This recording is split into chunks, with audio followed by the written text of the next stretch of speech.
भारतीय समता समाज पार्टी के क्रांतिकारी नेता प्रदेश अध्यक्ष डॉक्टर संजीव कुमार प्रजापति पहुंचे। क्रांतिवीर, देशभक्ति, पद्मश्री, संविधान निर्माता डॉक्टर रत्नप्पा भरमप्पा कुमार के परिवार में उनके परिवार की बेटी रजनीताई से मुलाकात की। उनके दामाद डॉक्टर विश्वनाथ मखदूम से मुलाकात की। डॉक्टर रत्नप्पा के जीवन काल में जितने भी कार्य हुए सबकी जानकारी लिए।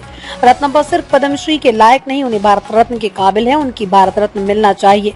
डॉक्टर संजीव प्रजापति ने ऐसी मांग की। डाक टिकट भी रत्नप्पा के नाम से केंद्र सरकार से जारी कराई जाएगी। रत्नप्पा के नाम से एक सिक्का भी जारी होना चाहिए। केंद्र सरकार के माध्यम से, राज्य सरकार के माध्यम से कोल्हापुर की तरफ से 8.5 करोड़ का म्यूजियम डॉक्टर रत्नप्पा कुमार के पैतृक आवास जन्मस्थली निमसिर गांव में बन रहा है। आने वाले समय में रजनीताई विश्वनाथ मखदूम महाराज से चुनाव लड़ेंगे और अपने पिता के सपनों को साकार करेंगे। उन्होंने कहा कि हमारे पिताजी ने अपने और अपने परिवार के लिए कुछ नहीं किया, अपने पूरे जीवन का देश और समाज में लगा दिया। हमें गर्व है कि हम उनकी बेटी हैं। आज कोल्हापुर में रत्नप्पा जी के माध्यम से पानी आया हुआ है। कोल्हापुर की जनता और निवासी उन्हें भगवान मानते हैं। सहकारी समिति के जनक हमारे पिताजी मुख्यमंत्री के दावेदार थे आजादी के बाद, लेकिन हमारे देश में जातिवाद के कारण हमारे पिताजी को सिर्फ शिक्षित लोग और कोल्हापुर के ही लोग विशेष रूप से जानते हैं। मैं डॉक्टर संजीव प्रजापति का धन्यवाद करती हूँ और उनकी पार्टी भारतीय समता समाज पार्टी की पूरी टीम को बहुत बहुत शुभकामनाएं देती हूँ और आभार प्रकट करती हूँ कि उन्होंने एक मिशन संविधान निर्माता डॉक्टर रत्नप्पा कुमार को लेकर हमारे पिताजी को आदर्श मानकर इस पार्टी का गठन किया और रत्नप्पा जी के विचारों पर चलकर समाज को और देश को आगे बढ़ाने के लिए काम कर रहे हैं। मैं डॉक्टर संजीव जी के साथ पूरी निष्ठा के साथ हूँ। जय रत्नप्पा। गुजरा हुआ जमाना आता नहीं दोबारा, आप सभी को जय रत्नप्पा नाम स्वीकार हो हमारा। सर्वप्रथम हम DRK college of commerce Kolhapur के आप सभी सदस्यों का और हमारे सेक्रेटरी साहब मखदूम सर का, जिनसे कंटिन्यूअस हमारी बातें होती हैं, और प्रिंसिपल साहब का, आप सभी का मैं दिल की गहराइयों से हार्दिक स्वागत और अभिनंदन करता हूं और आभार व्यक्त करता हूं जो आप सभी लोगों ने हमारा सम्मान स्वागत किया। और देखिए, कहते हैं छोटी छोटी मगर मोटी बातें, तो ज़्यादा कुछ नहीं कहूँगा, लेकिन थोड़े में बहुत कुछ कह के जाऊँगा। सर्वप्रथम मैं अपने परिचय से, इंट्रोडक्शन से स्टार्ट करता हूँ। मैं डॉक्टर संजीव तेजलाल प्रजापति, निवास हमारा है सलारपुर मड़ियाहू जौनपुर उत्तर प्रदेश। बचपन से कोलकाता में मैं पला बड़ा हूँ और उसके बाद मैं फिजियोथेरेपिस्ट हूँ और भारतीय समता समाज पार्टी का मैं यूपी प्रेसिडेंट और जो है कि राष्ट्रीय कार्यकारिणी सदस्य हूँ और कंटिन्यूअस मैं रत्नप्पा जी के मिशन पे काम करता हूँ। पहले मैं भी एक बाबा हुआ करता था, मैं माला वाला जपता था और राम का नाम आप लोग जानते हैं ना, तो राम का नाम मैं 12 साल तक मैं किसी भी प्रकार के जो है धूम्रपान या किसी भी प्रकार का अन्य प्रकार का भोजन कुछ नहीं करता था। मैं सिर्फ जो है भगवान में लीन रहता था। 4-4, 5-5 घंटे राम राम राम राम राम राम राम राम माला में जपता रहता था, लेकिन मेरे मन को शांति नहीं मिली। मेरी शादी हो गई, फिर भी मुझे शांति नहीं मिली। मेरी 3 बेटियां हैं, जिस प्रकार से रत्नप्पा जी की 3 बेटियां थी, तपस्या, श्रेया और जया। मेरे पास भी 3 बेटियां हैं, ठीक है, फिर भी मुझे शांति नहीं मिली। 2019 की बात है, हमारे पार्टी, ठीक है, जैसे रत्नप्पा जी ने प्रजा परिषद नामक एक राजनीतिक दल बनाया था, सभी लोग जानते हैं यहाँ पे जी। ठीक उसी प्रकार से 2008 की हमारी यह पार्टी बनी हुई है। एडवोकेट रविकांत प्रजापति और वर्मा साहब जी ने मिलकर उनकी कमेटी के द्वारा यह पार्टी बनाई और 2019 से जो है कि हमारे राष्ट्रीय अध्यक्ष जो वर्तमान में महेंद्र कुमार प्रजापति जी हैं और अंबिका प्रजापति जी जो कि इसमें राष्ट्रीय महासचिव हैं, और नेता मनीष प्रजापति जी ने जो यह नारा दिया है कि गूंज रहा है चप्पा चप्पा जय रत्नप्पा जय रत्नप्पा, ये नारा हमारे पार्टी के नेता मनीष प्रजापति जी के द्वारा दिया गया है।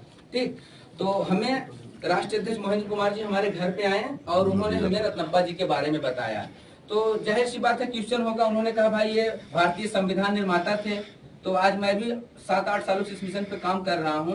तो हमने भी पूछा कि भाई अम्बेडकर साहब, अगर आप लोगों से पूछा जाए कि संविधान किसने बनाया था, तो सीधे शब्दों में आप लोग कहेंगे बाबा साहेब भीमराव अम्बेडकर, यही कहेंगे ना। तो ऐसे मैंने भी उनसे कहा, तो उन्होंने तब मुझे विस्तार रूप से बताया। जिससे यह संस्था चल रही है आज, doctor RK college of commerce, तो इसमें सबका योगदान है ना, चाहे हमारे प्यून हो चाहे हमारे प्रिंसिपल हो, ठीक है, सबका इसमें योगदान है। ठीक उसी प्रकार से जब संविधान सभा की कमेटी बनी हुई थी, उस समय प्रारूप समिति के अध्यक्ष हमारे बाबा साहेब भीमराव अम्बेडकर साहब थे और डॉक्टर रत्नप्पा कुमार जी सचिव थे। जिस समय जैसे सर हैं इस समय सेक्रेटरी हमारे कॉलेज के, उस समय डॉक्टर रत्नप्पा कुमार जी जो है सचिव थे। ठीक, 1952 में जब देश आजाद हुआ तो बाबा साहेब भीमराव अंबेडकर ने कहा था कि मंदिर में घुसना तो आसान है, अगर हिम्मत है, दम है, ईमानदारी है, समझदारी है, जिम्मेदारी है तो भैया संसद भवन में घुस के दिखाओ। तो उस समय रत्नप्पा कुमार जी संसद भवन में गए थे चुनाव जीतकर, कांग्रेस कमेटी के जो है कई बार सांसद, कई बार विधायक, कई बार मंत्री, आपके महाराष्ट्र से खाद्य मंत्री। और हमारे देश में जो सहकारी समिति चल रही है वो रत्नप्पा जी की देन है, रत्नप्पा जी उसके देन है। आज हमारे रत्नप्पा कुमार जी सिर्फ पद्म श्री के लायक नहीं, वो भारत रत्न के लायक हैं और हम उन्हें दिलवाएंगे। बस आप लोगों का साथ, सहयोग और समर्थन चाहिए। आप लोग सोच रहे होंगे इतनी कम उम्र में लड़का जो है कहां से बातें कर रहा है, लेकिन हमने अभी तक रत्नप्पा जी के मिशन को 15 राज्यों में पहुंचाया है। कितने राज्यों में? अगर वहां रत्नप्पा जी का नाम लेंगे तो आपको बताने की जरूरत नहीं है कि रत्नप्पा कौन थे। किताबें भी अभी कई लिखी जा चुकी हैं लेकिन पब्लिश नहीं हो पाई हैं। हमें बड़ा अच्छा लगा कि 3 किताबें हमें यहाँ से मखदूम सर के द्वारा मिला। हम चाहेंगे मखदूम सर के लिए जोरदार तालियां हो जाए। और एक बड़ी किताब जो है लिख रहे हैं चोपड़ा साहब, जो हमारे और आपके बीच में बैठे हैं, उन्होंने हमको बताया, हमें भी बड़ा अच्छा लगा। एक बार उनके लिए भी जोरदार तालियां हो जाए। देखिए, मिशन और कोई संस्था हो उसमें जिम्मेदारी, ईमानदारी और समझदारी होनी चाहिए। उम्र की कोई बात नहीं है। आपको बताएं कि देश के सबसे कम उम्र का कोई है शख्स जो देश के लिए शहीद हुआ था? पता है किसी को? नहीं पता है तो बता दूं, शहीदों की धरती उत्तर प्रदेश के रहने वाले देवरिया जिले के 13 साल 4 महीने की उम्र में देश के लिए सबसे पहले वो शहीद हुए थे। जब 1942 में महात्मा गांधी जी ने भारत छोड़ो आंदोलन छेड़ा था, उस समय देवरिया तहसील में उन्होंने तिरंगा झंडा फहराया था, वहीं ब्रिटिश सरकार ने उन्हें गोली मारी थी, वो शहीद हुए थे। वो किस कुम्हार समाज से थे? किस समाज से थे? कुम्हार समाज, अपने कुम्हार समाज से थे। ठीक है, तो ऐसे ऐसे महापुरुष कुम्हार समाज में हैं और जो देश के लिए काम किए हैं।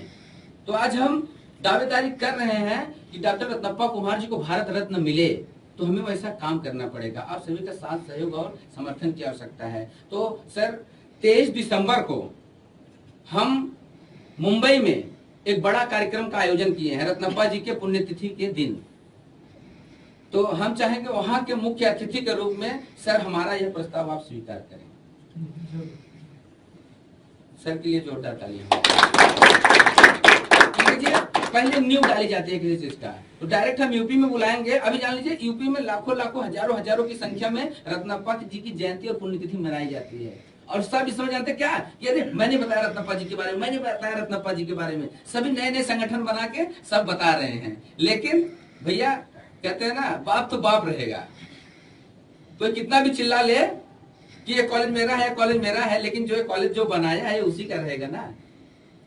मुझे कोई गोद ले ले तो मैं उसका बेटा हो जाऊंगा?